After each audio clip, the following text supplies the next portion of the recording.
bukan hanya ya perawat kalau bisa itu juga problem besar buat kita, karena kan sebetulnya yang baik itu kalau di NICU itu sebetulnya kan tadi 1:2. Nah kadang-kadang jadi satu perawat megang 2 lah paling banyak, tapi kadang-kadang itu bisa sampai kan malam kan nggak bisa, itu kadang-kadang itu problem. Terus kemudian juga jumlah perawatnya juga kurang. Kalau kita membangun itu bukan hanya sekedar kita alatnya juga cukup gitu loh, fasilitas cukup, tapi perawatnya itu yang kadang-kadang mendidiknya cukup lama. Nggak gampang itu mendidik perawat. Udah pinter kadang-kadang dia lari ke ruangan lain dengan pensiun itu problem, itu susah. Jadi betul-betul harus perawat itu penting sekali. Lama mendidik dari perawat perinatologi tingkat atau neonatologi tingkat dasar, madya, dan mahir itu gitu. Ada kita pernah di kita itu punya pelatihan perawat. Itu sudah angkatan ketiga, hampir 40 ya. Ini enggak. Ini yang sekarang itu angkatan kedua. Lebih dari itu.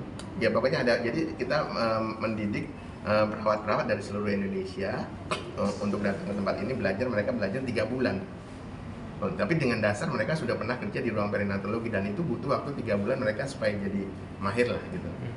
Jadi diharapkan mereka bisa ini, dan rata-rata saya lihat memang kalau yang udah hasil pelatihan perawatan yang ada di sini itu mereka bisa menjadi leader di rumah sakitnya dia sendiri.